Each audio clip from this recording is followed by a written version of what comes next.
Hello everyone, welcome back to my channel Riddhi official zone. तो hopefully आप लोगों को पता चल गया है कि 31st से यहाँ पे आप लोगों का एग्ज़ाम फॉर्म रिलीज़ हो चुका है। तो जिस भी स्टूडेंट ने अभी तक नहीं भरा है, होपफुली आप लोग भर लें। और एग्ज़ाम फॉर्म से रिलेटेड अगर किसी को कोई भी डाउट है, डिस्क्रिप्शन में लिंक दिया हुआ है टेलीग्राम चैनल का, आप उसे वहाँ ज्वाइन कर सकते हैं ग्रुप का, और अपने आपस में सारे डाउट क्लियर आउट कर सकते हैं। और बाकी आप कमेंट बॉक्स पे कमेंट भी कर सकते हैं, जिससे जो भी डाउट होगा मैं होपफुली आप लोग का रिप्लाई कमेंट बॉक्स पे दे दूँगी। तो यहाँ पे हम लोग आज के टॉपिक पे जो देखने वाले हैं, जैसे कि आप लोग थंबनेल में देख लिया होगा कि इम्पॉर्टेंट टॉपिक के बारे में मैं आपको यहाँ पे शेयर करने वाली हूँ। तो जैसे कि मैं अब बात करूँगी पेपर फर्स्ट के लिए खासकर सबसे पहले, और पेपर फर्स्ट यानी कि जो भी स्टूडेंट यहाँ पे पेपर फर्स्ट भरा हुआ है, तो उसमें से कौन कौन से इंपॉर्टेंट आप लोग के पहले सब्जेक्ट्स आते हैं, पहले हम लोग उसको देख लेते हैं, देन मैं आपको इंपॉर्टेंट टॉपिक के बारे में शेयर करूँगी। जैसे पहला हमारा यहाँ पे है चाइल्ड डेवलपमेंट एंड पेडागोजी, यानी कि हमें पता है कि सबसे पहले हम लोग को सीडीपी भी काफ़ी स्ट्रॉन्ग आप लोग कह सकते हैं। जो स्टूडेंट खासकर फर्स्ट टाइम में अपना सीटेट यहाँ पे देने जा रहे हैं, तो आप लोग सीडीपी पे खास फोकस कर सकते हैं। कुछ चीज़ों का इसमें बहुत ध्यान देना होता है। अगर आप कुछ बेसिक चीज़ें, कुछ बेसिक्स वर्ड्स पे फोकस कर लेते हैं, और नॉर्मली मैं आपसे बोलूँ कि अगर ऐसा कोई पॉजिटिव या नेगेटिव वर्ड पर आप लोग ध्यान दे लेते हैं, तो सीडीपी एक ऐसा सब्जेक्ट है जो बाकी अदर सब्जेक्ट के अकॉर्डिंग आपको 30 में से 30 भी ईजिली कंडक्ट करवा सकता है। बट आपको उसमें कुछ इम्पॉर्टेंट टॉपिक पे ध्यान देना होगा। वो मैं आपको आगे बात करूँगी कि क्या क्या इंपॉर्टेंट टॉपिक हैं, उनमें किस किस चीज़ों का आपको ध्यान रखना है। नेक्स्ट आपका जो सेकंड सब्जेक्ट आता है वो आपके मैथ्स आता है, यानी कि मैथ्स में भी आपके जो 15 नंबर के क्वेश्चन आते हैं वो आपके सिलेबस का जो भी है कंडक्ट वो करवा जाता है नॉर्मल, बाकी के 15 आपके पेडागोजी के सब्जेक्ट, यानी कि हर एक सब्जेक्ट में से 30 क्वेश्चन पूछे जाते हैं, राइट। नेक्स्ट आता है आपका इन्वायरमेंटल स्टडीज़। इन्वायरमेंटल स्टडीज़ का मतलब यहाँ पे ईवीएस से रिलेटेड है, और ईवीएस के भी यहाँ पे बहुत सारे टॉपिक ऐसे हैं जो कि हर बार रिपीटेड ही पूछे जाते हैं। तो अगर आप लोग उन पर भी फोकस करेंगे तो ईजिली आप लोग का पेपर 1 निकल जाएगा। सबसे ज़्यादा मेहनत जो अब लगने वाली है, क्योंकि लास्ट ईयर का जो ऑनलाइन पेपर कंडक्ट कराया गया है उसमें पेडागोजी में काफ़ी ज़्यादा डिफ़िकल्टीज़ कर दी गई हैं, क्योंकि पहले यहाँ पर बच्चों को इजी पड़ जाता था, खासकर प्रीवियस ईयर क्वेश्चन निकालने से उनको काफ़ी हेल्प मिल जाती थी। इस बार भी मिलेगी ऐसा कुछ नहीं है, बट प्रॉब्लम यहाँ है कि बच्चों को पेडागोजी यानी कि बच्चों को यहाँ पे जब अगर हमें कोई टीचर बनना है, वो अगर बच्चे से रिलेट करेगा, उस चीज़ का स्ट्रॉन्ग अगर होगा, बेस बहुत अच्छा स्ट्रॉन्ग होगा, वही ये ईजिली क्रैक कर भी पाएंगे। नेक्स्ट हमारा सब्जेक्ट इंग्लिश है। इंग्लिश में भी वही होता है, 15 नंबर की हमारी नॉर्मल आती है, 15 हमारी पेडागोजी। ओवरऑल 30 क्वेश्चन यहाँ पे कंडक्ट कराए जाते हैं।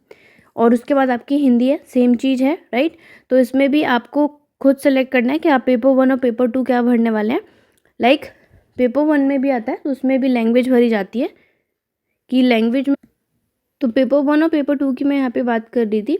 तो जिस तरीके से आप लोगों को भरना है कि पेपर 1 में लाइक आप लैंग्वेज जब सेलेक्ट करने की बात आती है, तो काफ़ी ज़्यादा यहाँ पे कन्फ्यूजन भी है, काफ़ी सारे यूट्यूब चैनल पे भी आपने देखा होगा। बट होपफुली जिस हिसाब से यहाँ पे पेपर दिए जाते हैं और जिसका जिस चीज़ में स्ट्रॉन्ग ज़्यादा हो, उसके अकॉर्डिंग आपको यहाँ पे फिल करना चाहिए। वो आप लोगों के लिए काफ़ी ईजी भी पड़ेगा, राइट। बट होपफुली होना भी यही चाहिए कि आप में से काफ़ी स्टूडेंट को अगर डाउट है तो आप पहले हिंदी लैंग्वेज भर सकते हैं, देन इंग्लिश, क्योंकि जिस हिसाब से ऑनलाइन पेपर कंडक्ट हो रहा है, तो ऑनलाइन में और एक पेन पेपर टेस्ट में बहुत ज़्यादा डिफरेंस भी हो जाते हैं, और यहाँ पे बहुत प्रॉब्लम भी हो जाती है। तो ऑनलाइन के हिसाब से, जिस हिसाब से अगर हमारा पैसेज, मेन तो हमारा पैसेज पे ज़्यादा फ़र्क पड़ता है, राइट। हिंदी में है तो पैसेज आता है, तो इसमें आपके गद्यांश आ जाता है और एक आपका काव्य आ जाता है, ठीक। और इंग्लिश की बात करूँगी, इसमें भी जो हमारा पैसेज आता है वो नॉर्मल आप लोग का एक लॉन्ग और एक आपका प्रोज या पोइट्री जैसे पूछ ली जाती है। तो इंग्लिश में तो आप इजीली पेपर, यानी कि लैंग्वेज 2 में जब आप लैंग्वेज 1 हिंदी और लैंग्वेज 2 आप इंग्लिश भरेंगे तो आप इजीली कर पाएंगे, थोड़ा डिफिकल्ट लैंग्वेज में। बट यही अगर आप लैंग्वेज 1 में इंग्लिश भर देंगे तो प्रोज में बहुत डिफिकल्ट हो जाता है। तो जो भी स्टूडेंट, लाइक ऐसा कुछ नहीं है कि जो स्टूडेंट इंग्लिश कर रहे हो या फिर मास्टर्स इंग्लिश से कर रखे हो या फिर आप लोगों का बैचलर इंग्लिश है, डिफ़िकल्टीज़ आ सकती है। बाकी आप अपने अकॉर्डिंग भी फिल कर सकते हैं, ऐसी कोई प्रॉब्लम नहीं है। तो ये था आप लोगों के सब्जेक्ट जो कि मैंने आपको यहाँ पे बताएं। अब नेक्स्ट मैं आप लोगों को यहाँ पे बता देती हूँ कि इम्पॉर्टेंट टॉपिक कौन कौन से जिसमें से आपको बहुत ज़्यादा क्वेरी है। तो इम्पॉर्टेंट टॉपिक की बात, जैसे मैं आपके यहाँ पे सीडीपी की बात कर देती हूँ। सीडीपी में अगर हम लोग देखेंगे, प्राइमरी और एलिमेंट्री दोनों के लिए है, खासकर पेपर 1 और 2 दोनों के लिए इंपॉर्टेंट टॉपिक मैं यहाँ पे शेयर कर रही हूँ। पहला आपका कॉन्सेप्ट ऑफ डेवलपमेंट, यानी कि आपको विकास से लेके काफ़ी हद तक क्वेश्चन पूछे जाते हैं। तो कॉन्सेप्ट ऑफ डेवलपमेंट का जो एक मेन टॉपिक है, ये आपको एग्जाम के लिए ज़रूर करना है, इंपॉर्टेंट कह सकते हैं आप लोग इसे। नेक्स्ट आपका पियाजे, वाइगोस्की और कोलबर्ग के ऊपर, इसे तो आप लोग मोस्ट इंपॉर्टेंट लगा लीजिए, क्योंकि पेडागोजी में और उसके बाद पेडागोजी तो आप लोगों के जो ईज़िली आप लोगों के एज़ टीचर जो क्वेश्चन पूछे जाएंगे वो अलग हैं, बट पियाजे और वाइज़गोस्की और कोलबर्ग में तो पियाजे और वाइज़गोस्की के बहुत ज़्यादा क्वेश्चन पूछे जाते हैं। तो होपफुली आप इनको बिल्कुल भी इग्नोर मत करना, क्योंकि इससे क्या होगा कि आप लोग अगर कुछ टॉपिक है कर लेंगे अच्छे से तो उसमें आपका बहुत फ़ायदा है। क्यों? क्योंकि अगर कुछ ही टॉपिक पे हम लोग फोकस करेंगे तो हमारा सबसे ईजी यहाँ पे पॉइंट निकल जाता है। तो आप इन तीनों के बारे में, इनकी डिटेल के बारे में, इन्होंने कौन कौन सी थ्योरी दी, वो सब आपको ईजिली पढ़ना है। नेक्स्ट आता है आपका CCE, जिसे हम लोग कॉन्टिन्यूअस कॉम्प्रिहेंशन इवैल्यूएशन के नाम से जानते हैं। मोस्ट इंपॉर्टेंट इसे भी बोल सकते हैं आप लोग, इसके ऊपर ज़रूर क्वेश्चन आता है यहाँ पर। तो आप लोग ये कह सकते हैं कि हाँ, इस टॉपिक को छोड़ना नहीं चाहिए बिल्कुल, जिससे कि आपको क्या करना है, CCE के ऊपर भी काफ़ी क्वेश्चन आएगा। प्रीवियस ईयर के जिसने भी ऑनलाइन क्वेश्चन पेपर अगर आपने देखे होंगे तो उसमें आपको पता चल जाएगा। अदरवाइज़ प्रीवियस ईयर के क्वेश्चन मैं अपने टेलीग्राम पे डालने वाली हूँ, तो होपफुली आप मुझे टेलीग्राम पे ज़रूर ज्वाइन कर लेना। वहाँ पे आपको सारे प्रीवियस ईयर ऑनलाइन मिल जाएंगे। और नेक्स्ट आता है आपका RTE एक्ट 2009। ये सबसे इम्पोर्टेंट क्वेश्चन आप लोग कह सकते हैं। क्वेश्चन क्या, सबसे इम्पॉर्टेंट टॉपिक मैं आप लोगों के साथ कहूँगी। एक्ट 2009 से भी क्वेश्चन पूछे गए। NCF 2005, जिसे हम नेशनल करिकुलम फ्रेमवर्क के नाम से जानते हैं, इससे भी काफ़ी क्वेश्चन आते हैं और हर साल पूछे जाते हैं। ये वो टॉपिक है खासकर मैं जो आपको बता रही हूँ, जैसे नेशनल NCF हो गया, हमारा RTE हो गया, right to education, NEP 2020 most important इसलिए क्योंकि लास्ट ईयर जो ऑनलाइन पेपर कंडक्ट कराए गए थे, सबसे ज़्यादा NEP 2020 के क्वेश्चन आए थे, जो होपफुली काफ़ी स्टूडेंट को नहीं पता होगा। ठीक है, तो इस बार भी आएगा NEP के क्वेश्चन। ये आपके पेडागोजी में काफ़ी ज़्यादा बेनिफिट करने वाले हैं और होपफुली आपके सबसे ज़्यादा स्कोर इसी में जाएंगे। अगर आप लोग चाहते हैं कि single video as a notes मैं आप लोगों के साथ शेयर करूं, तो आप मुझे कमेंट बॉक्स पे कमेंट करके ज़रूर बताइएगा। मैं पूरी कोशिश करूंगी कि इनमें से जो जो टॉपिक इंपॉर्टेंट है उनका ईजी वे में आप लोगों के साथ नोट्स अपने शेयर कर सकूँ। बाकी NEP 2020 और ये वो 3 टॉपिक हैं जिसे आप बिल्कुल नहीं छोड़ सकते, राइट। ये वो 3 टॉपिक हैं जिसको आपको एट द एंड बहुत ज़्यादा रिवाइज करते रहिए।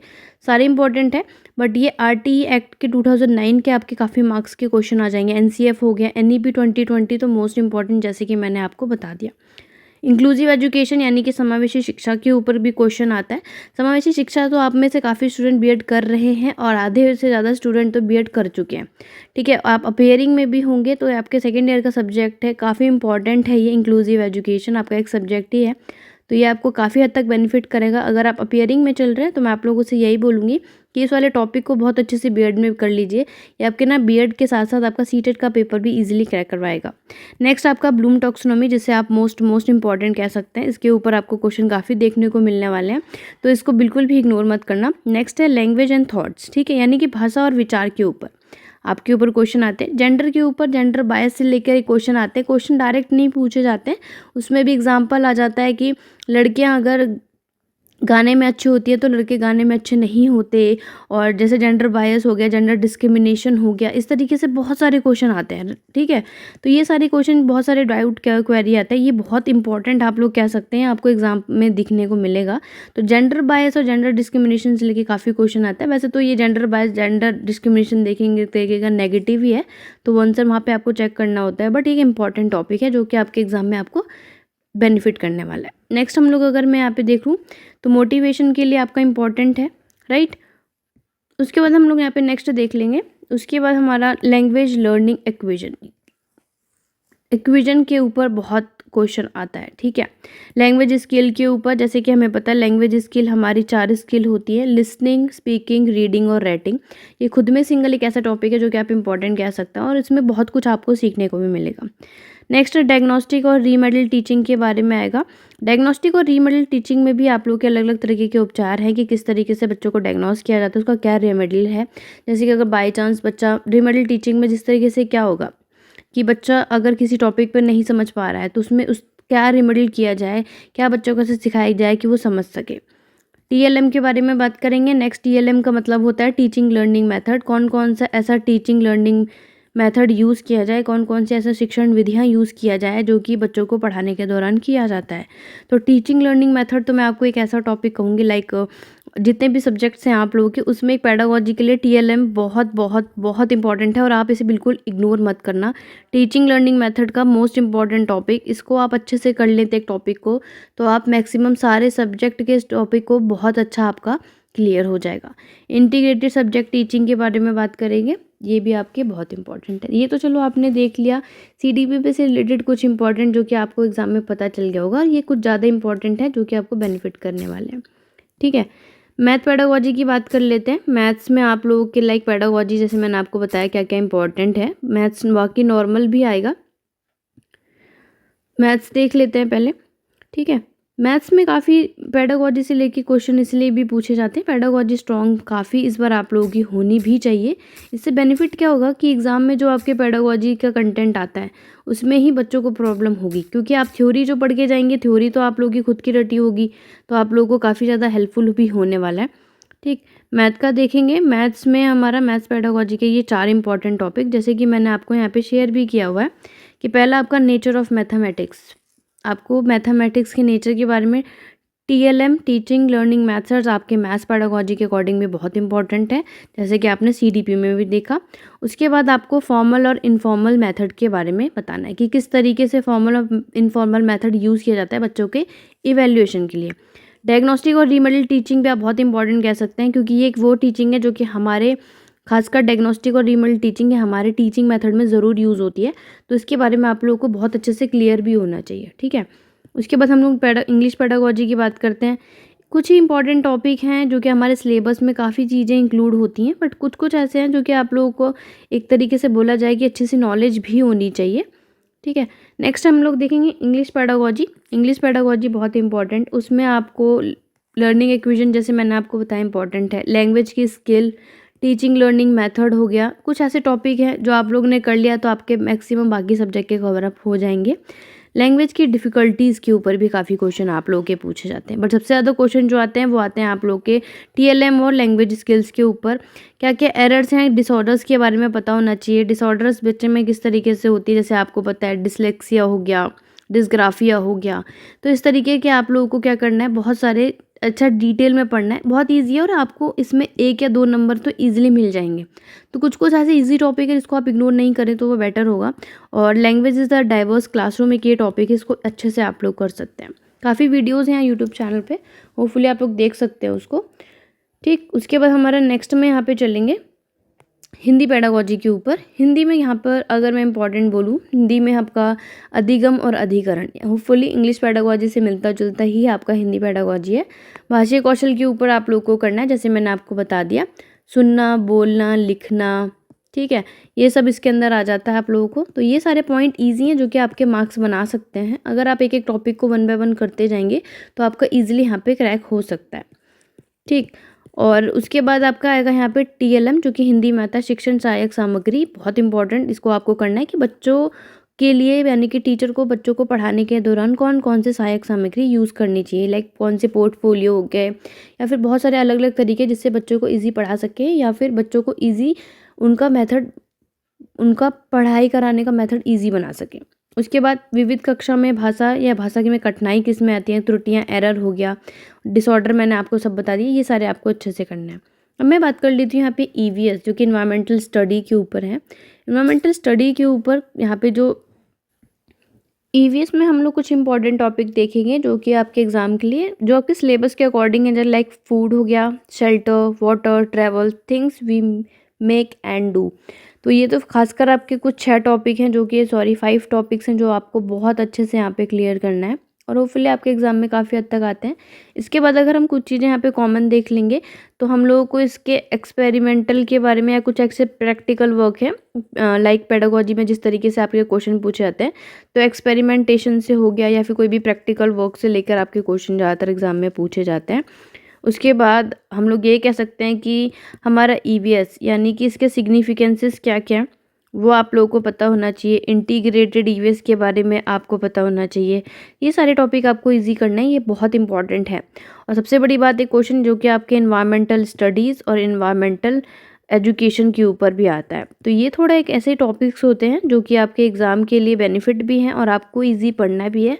और कुछ ये आपके बस इससे ज़्यादा आपको पढ़ने की ज़रूरत नहीं पड़ेगी। इन्हीं कुछ टॉपिक को आप डीपली पढ़िए क्योंकि आपके प्रीवियस ईयर में भी काफ़ी हद तक बेनिफिट करने वाले हैं और आपको यहाँ पे पता होगा। तो ये थे आप लोगों के कुछ इंपॉर्टेंट जो कि मैंने आपको बताया और काफ़ी ऐसे यहाँ पे चीज़ें होती हैं जो आपको पढ़नी है, फोकस ज़्यादा किस पे करना है, किस में नहीं करना है। तो नॉर्मल में अगर मैं आप लोगों को यहाँ पे बताऊँ कि बहुत सारे ऐसे टॉपिक्स हैं, जैसे मैं आपको बोलूँ कि आपको उस पे फ़ोकस करने की बहुत ज़्यादा ज़रूरत है, ठीक है। फ़ोकस का मतलब यहाँ पे क्या होता है कि जैसे कुछ ऐसे टॉपिक्स होते हैं जिसमें बहुत ज़्यादा चीज़ें अच्छी आती हैं। जैसे हमारा फ़ोकस का मतलब, जैसे कुछ नेगेटिव वर्ड्स होते हैं जो कि मैंने काफ़ी प्रीवियस ईयर से पढ़ा है, तो मैंने बहुत नोटिस किया है। जहाँ पे लोड लर्निंग की बात आ गई, वो एक नेगेटिव वर्ड है, वो ऑप्शन हमेशा गलत होता है। ड्रिल का ऑप्शन आ गया, वो ऑप्शन हमेशा मैक्सिमम गलत होता है। स्टैंडर्डाइजेशन का ऑप्शन आता है तो वो एक ऑप्शन गलत होता है, ठीक है। और यहाँ पे ये तो कुछ यहाँ पे नेगेटिव वर्ड्स की मैंने जैसे आपको यहाँ पे बात कर दी। मेमोराइज़ की बात कर दी कि बच्चों को याद कराना है, बच्चों को पनिशमेंट देनी है, लाइक ऐसे कुछ वर्ड्स हैं जो कि लाइक एक नेगेटिव शो करता है, और वो आपका क्या आएगा, वो सारे के सारे वो गलत आंसर होते हैं। यही मैं अगर यहाँ पे पॉजिटिव की बात कर दूँ कि चलो पॉजिटिव में भी कुछ वर्ड्स होते हैं, तो क्यों नहीं होते, होते हैं। जैसे मदर टंग पे बच्चे की हमेशा फोकस किया जाएगा, बच्चे को हमेशा चाइल्ड सेंटर पे, यहाँ पे कोई भी टीचर सेंटर नहीं, कुछ नहीं, चाइल्ड सेंटर पे होगा। एक तरीके से आप कह सकते हैं कि बच्चा भगवान है। इस तरीके से आपको अपने इस पेपर को कंडक्ट यहाँ पे करना है, उस तरीके से करना है। बच्चों को जितना आप लोग यहाँ पे उनको जगह ले सकते हैं उनकी, वो सारी चीज़ें यूज़ कर सकते हैं, ठीक है। यहाँ पे टीचर का कोई कंफर्ट नहीं, किसी चीज़ का कोई कंफर्ट नहीं देखना है आपको। बस क्या देखना है कि यहाँ पर ओपन हैंडेड चीज़ें हों, ठीक है। यहाँ पर डाइवर्जेंट थिंकिंग कुछ नहीं होनी चाहिए बच्चे का। यहाँ पे फॉर्मेटिव और समेटिव का किस तरीके से पढ़ाना चाहिए, फॉर्मेटिव और समेटिव जो कि आप लोग बीएड में भी पढ़ते आ रहे हैं। साल भर अगर हम बच्चे का यहाँ पे चेक कर रहे हैं, असेसमेंट आकलन कर रहे हैं कि बच्चे ने कितना सीखा कितना नहीं सीखा, तो वो तो समेटिव होता है। बट फॉर्मेटिव क्या होता है कि हम बीच बीच में बच्चों का आकलन करते हैं, टेस्ट ले सकते हैं, यूनिट टेस्ट, ये सब बच्चे का पता कर सकते हैं कि बच्चों को कितनी दिक्कत है या नहीं होगी। और लर्निंग डिसेबिलिटीज़ तो बहुत इंपॉर्टेंट टॉपिक है जो कि आप लोग के एग्ज़ाम में आना ही है। काफ़ी ज़्यादा आप लोगों के यहाँ पे मार्क्स ईजिली आ सकते हैं। तो मैं आप लोगों से यही बोलूँगी कि कुछ ऐसे टॉपिक हैं जो आप इसे इग्नोर ना करें तो बेनिफिट होंगे। आई होप ये आपको कुछ चीज़ें ऐसे समझ में आ गई होंगी जो आपके एग्ज़ाम के लिए काफ़ी हद तक बेनिफिट हो। कुछ यहाँ पे एक्स्ट्रा आप लोगों के लिए हेल्प कर देती हूँ, कुछ ऐसी चीज़ें जो कि आप लोगों के लिए हेल्प करे कि आप लोगों के लिए किस तरीके से आप प्रिपेयर कर सकते हैं सीटेट 2022 के लिए। तो यहाँ पे एक शॉर्ट में बता देती हूँ, अगर आपको डिटेल में चाहिए तो आप कमेंट ज़रूर कीजिएगा, मैं आपकी एक सिंगल वीडियो भी बना दूँगी। तो चलिए पहले हम लोग देख लेते हैं कि किस तरीके से आपको ध्यान देना है। अब काफ़ी ऐसे स्टूडेंट्स को हैं कि मैम पेपर तो पास में आ रहा है, हमें किस चीज़ की बात का ध्यान रखना चाहिए, हम कैसे प्रिपेयर करें, क्या क्या बातों का ध्यान रखना चाहिए, लाइक काफ़ी ऐसे ज़्यादा बहुत सारे डाउट आते हैं। चलिए थोड़ा सा हल कर, मैं आपको ये वीडियो हेल्पफुल लगी है प्लीज़ वीडियो को लाइक ज़रूर करना है, शेयर भी करना है। प्रिपेयर करने की बात करती हूँ कि प्रिपेयर कैसे करना है सीटेट का एग्ज़ाम, जो कि आप लोगों के लिए एग्ज़ाम के लिए काफ़ी हद तक बेनिफिट हो। कुछ इंपॉर्टेंट पॉइंट मैं आप लोगों के साथ यहाँ पे शेयर कर देती हूँ। जैसे कि दोस्तों सीटेट का एग्ज़ाम है, सबसे पहले आप लोगों को, अगर आप फर्स्ट टाइम दे रहे हैं तो या फिर अपना अभी तक क्रैक नहीं हुआ है, सबसे पहले तो आपको अंडरस्टैंड करना है आप लोगों का अपना सिलेबस। सबसे पहले सिलेबस ही देखना चाहिए। अच्छी बात है, लोग काफ़ी कहते हैं कि प्रीवियस ईयर क्वेश्चन पेपर देखो, बट डायरेक्ट हम लोग प्रीवियस ईयर क्वेश्चन पेपर नहीं देखते, राइट। तो हमें क्या लिखना है, मैं एक बार दोबारा से लिख देती हूँ, ठीक। हमारा जो बेसिक पहला पॉइंट क्या होता है, वो होता है हमारा सिलेबस, या फिर हम कह सकते हैं कि पेपर का पैटर्न क्या है। पेपर का पैटर्न किस तरीके से है वो आपको समझना बहुत ज़रूरी है, क्योंकि काफ़ी ऐसे ये है कि चेंजेस आए हैं, क्या चेंजेस आए हैं, वो तो उस चीज़ों के लिए आपको खुद से अपने आप से सिलेबस देखना चाहिए, पेपर का पैटर्न किस तरीके से है, लाइक कौन से मार्क्स का क्या है। वैसे कोई चेंजेस नहीं आए हैं, बट होपफुली आपका यही है। दूसरा, आप लोगों को अपने प्रिपेयर क्या करना चाहिए, सबसे इम्पॉर्टेंट होता है एक टाइम टेबल, यानी कि आपको प्रिपेयर करना है एक स्टडी का टाइम टेबल, जिससे सबसे ज़्यादा इंपॉर्टेंट यहाँ पे इसलिए होता है कि बच्चा क्या कर सकता है, स्टिक करना चाहिए। ओवरऑल आप कितने घंटे क्या पढ़ने वाले हैं, कौन से टॉपिक पे आप लोग अपने बेस यहाँ पे स्ट्रॉन्ग करने वाले हैं, इसमें इंपॉर्टेंट आ जाता है टॉपिक। टॉपिक क्यों, कौन से टॉपिक पे अपना अपना मोर टाइम देंगे, कौन से ऐसे टॉपिक हैं जिसमें आपको कम टाइम देना है, जो कि आपको पहले से ही आता है, उसमें ज़रूरत नहीं है आपको। और आपको क्या करना है, लास्ट के जब 2-3 वीक बचेंगे एग्ज़ाम के, तब आपको वहाँ पे मॉक टेस्ट कंडक्ट करना है। मॉक टेस्ट तो आप लोगों के लिए बहुत ज़्यादा बेनिफिट्स होते हैं, राइट। थर्ड वन जो इम्पोर्टेंट, जैसे कि आप सबको पता है, प्रीवियस ईयर क्वेश्चन पेपर, उसके बगैर तो आप लोग का पेपर बिल्कुल नहीं, क्योंकि प्रीवियस ईयर क्वेश्चन पेपर एक ऐसा पेपर आप लोगों के लिए बेनिफिट करता है जिससे सबसे ईजी मैं अगर आपको बताऊँ तो प्रीवियस ईयर सबसे ज़्यादा इंपॉर्टेंट है, क्योंकि मोस्ट ऑफ द क्वेश्चन जो है हर साल रिपीट होते हैं। तो लास्ट ईयर जो जनवरी का ऑनलाइन कंडक्ट कराया उसमें भी काफ़ी ऐसी चीज़ें होंगी जो आपको बेनिफिट करेंगी। तो होपफुली 2011 से लेके कोशिश कीजिए, जो कि आपको वेबसाइट पे भी मिल जाएगी, और 2021 के लास्ट तक आप लोगों के एट दी एंड पूरा क्या करना है, आपको प्रीवियस ईयर करना है। वो आपको बहुत बेनिफिट करेगा। बट याद रखिएगा, सिलेबस और एग्ज़ाम पैटर्न को देखे बगैर आप लोग डायरेक्ट प्रीवियस ईयर को मत ली उठाइएगा। उसके बाद नेक्स्ट अगर मैं यहाँ पे बात करूँ तो नेक्स्ट मैं आपकी बात करूँगी तो वो होगा आपका प्रैक्टिस करना है, आपका मॉक टेस्ट। जैसे कि मैंने आपको बताया, आप ये भी एक चीज़ अच्छे से अपना सकते हैं कि आप लोग कोई टॉपिक कर रहे हैं, पहले आपको एक टॉपिक कर लीजिए एंड देन आप प्रीवियस ईयर के सारे चेक कर लीजिए किस तरीके से क्वेश्चन उसमें पूछे हैं, राइट। एंड देन आप लोग फिर ओवरऑल का कर सकते हैं। पहले एक एक टॉपिक को क्लियर करिए एंड देन आपको क्या करना है, बाकी डिटेल्स का करना है। फिफ्थ यहाँ पे बात करूँ तो आपको कुछ नहीं करना, एनसीईआरटी की टेक्स्ट बुक पढ़नी है, काफ़ी ज़्यादा बेनिफिट करेंगी। खासकर पेपर 1 में जैसे ईवीएस का आप लोग को करना है, 5th क्लास तक की आप लोग को एनसीईआरटी की बुक्स पढ़नी है। और अगर मैं पेपर 2 की बात कर दूं तो पेपर 2 में सोशल साइंस हो गया, साइंस हो गया, तो आपको 6 to 8th क्लास की एनसीईआरटी की बुक पढ़नी है। उसमें से आपके ओवरऑल ईजिली एनसीईआरटी की बुक आपको वैसे भी उसी में आपका क्वेश्चन पूछे जाते हैं। एनसीईआरटी की बुक अगर आपके पास नहीं भी होगी तो कोई प्रॉब्लम नहीं है, अगर आपको नहीं भी परचेज करनी है तो आप लोगों को ऑनलाइन भी मिल जाती है। आप ऑनलाइन डाउनलोड करिए, उसे इजीली फाइंड कर सकते हैं, उसे ढूंढिए। प्राइमरी सोर्स ये बहुत आपका है। एनसीईआरटी की बुक आपके एग्ज़ाम के लिए काफ़ी हद तक बेनिफिट भी करेंगी। तो ये कुछ इंपॉर्टेंट टिप्स हैं दोस्तों, जो कि आपके एग्ज़ाम के लिए आपको पता होनी चाहिए, और आप में से काफ़ी स्टूडेंट को पता भी है। प्रीवियस ईयर के ये कुछ इंपॉर्टेंट टॉपिक हैं, किस तरीके से आपको प्रिपरेशन प्लान करना है, ये सब मैंने आपको बताया। तो अभी से अपना सिलेबस देखिए, जो भी स्टार्टिंग है जिसका, वो बाकी जिसको पता है फिर भी आप स्टार्टिंग से एक स्टिक कर लीजिए पेपर कि आप लोगों का ये सिलेबस है, लाइक पेपर 1 पेपर 2 उसमें कितने कितने सब्जेक्ट उसको बांटिए। उसके बाद जो टाइम टेबल है उसमें आपको कौन से टॉपिक्स पे कौन से सब्जेक्ट को ज़्यादा समय देना है, किसको कम देना है, जो आप एग्ज़ाम के आसपास पढ़ लेंगे। देन प्रीवियस ईयर क्वेश्चन कोशिश कीजिए कि आप लोगों से क्या करना है, कि आप लोगों को करना है कि हर एक कोई सिंगल टॉपिक है, जैसे आप ब्लूम टैक्सोनॉमी कर रहे हैं, ठीक है, ब्लूम टैक्सोनॉमी कर रहे हैं तो आप इसे अच्छे से पढ़िए एंड देन इसके क्वेश्चन लगाइए प्रीवियस ईयर से उठा के, सबसे ज़्यादा बेनिफिट है। एनईपी 2020 कर रहे हैं तो आप इसको अच्छे से पहले डिटेल में पढ़ लीजिए एंड देन इसका थोड़ा क्या है, आपको स्टार्टिंग में इजी लगने लगेगा एंड देन फिर आप लोग क्या करिए, इस पूरे सब्जेक्ट का पूरे 2-3-4 टॉपिक के इकट्ठे मॉक टेस्ट लगा लीजिए। इससे क्या होगा, आप लोगों का ईजिली हो जाएगा क्रैक, और बहुत बेनिफिट भी करने वाला है। आप लोग चाहते हैं अगर धीरे धीरे हर एक टॉपिक को जितना मैं कोशिश कर सकूं, तो अगर प्रीवियस ईयर सहित लेकर आऊं और आपके कुछ टॉपिक को भी समझा सकूं, तो आप लोग मुझे कमेंट ज़रूर कीजिएगा। मैं पूरी कोशिश करूंगी कि इन सारे टॉपिक को आपको ईजी वे में समझा सकूं। तो ये सारी कुछ इंपॉर्टेंट चीज़ थी। आई होप आप लोगों को ये वीडियो पसंद आई होगी। नेक्स्ट वीडियो पर मैं आप लोगों से मिलती हूँ। Thank you for watching.